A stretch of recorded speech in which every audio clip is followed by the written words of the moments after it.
teach you how to quit your job. We told ourselves we're not going to be annoying in this video. I'm going to teach you how to get out of that boring 9-to-5 job that everyone promised you for the last 20 years was going to be great and amazing and stable, and I'm going to teach you how to actually get out of that and get into your passion. So you went to school, you got some advice from your parents. They basically said, get good grades, be responsible, go to college, everything works out. So you did what they said, you got good grades, you went to college, and you graduated, and now you're at this 9-to-5 job, and you're like, sweet, super stable, I hate this. What do I do?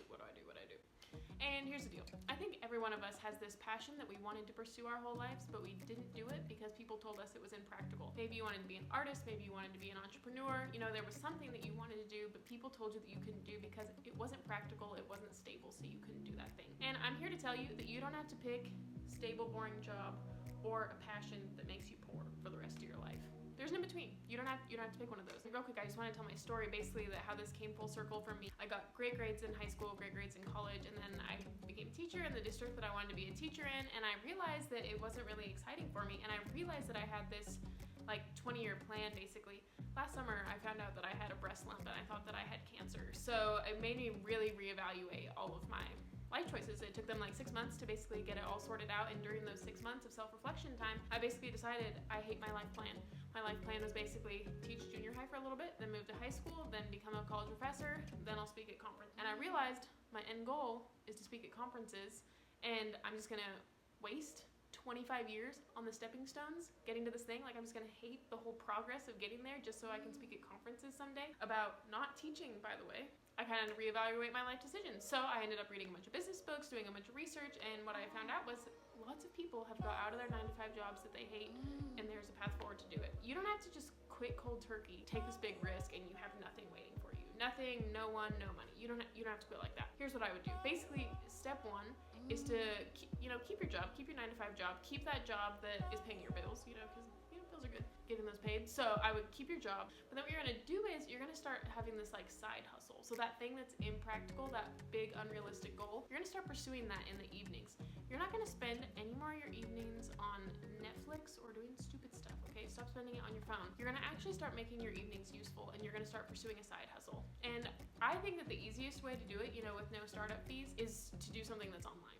So, if you want to be an artist, start online. So you build up an audience, and then once you have an audience and you build that up, then you can start making a little bit of money from YouTube. So if I were you, that's what I would do. I would start a YouTube channel kind of in the evenings or on the sides or on the weekends, just whenever you can. And the great thing about doing something online is that you can do a very, very, very specific niche that literally no one in your town likes, but because it's online, you have a way bigger audience, and so you're able to find people that like your very specific thing, like underwater basket weaving or, very, very specific things. There's a niche for that when you're on the internet. The other thing with online things is that there's a very low startup cost. So if you were gonna like open up a restaurant, there's a huge startup cost to that, and a lot of people don't have that sort of thing staved up. But when you're doing an online thing like YouTube or blogging or anything like that, it's essentially free. You have a phone, you can get started doing it that way. So that's step one.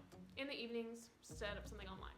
Then once you have that going, which I wouldn't stop there, but that in and of itself, you can make a lot of money just from like AdSense and things. I mean, it's not maybe your lifelong goal, but you can quit your job with just doing YouTube. Once you really start getting that going and you have an audience, I would start consulting, and I would start consulting for free, help people get to where you've came. So you start consulting for free, do a little bit of consultations.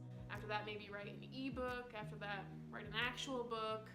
And then you could like speak at conferences. Anyways, how exciting. So yeah, basically that's what I would do. So all I want to do is, by wrapping up, I just want to wrap up and say that you don't have to choose your impractical lifelong dream or having something stable. I just want to say that you can have a stable, viable career with it also being your passion. It might just take a season of you really hustling and really having 2 jobs at once, but you can really get there. I've heard a quote before that says people overestimate what they can do in a year, but they underestimate what they can do in 10. And so I would just say that it might be a really struggle bus of a year, but you can get there in 10 years.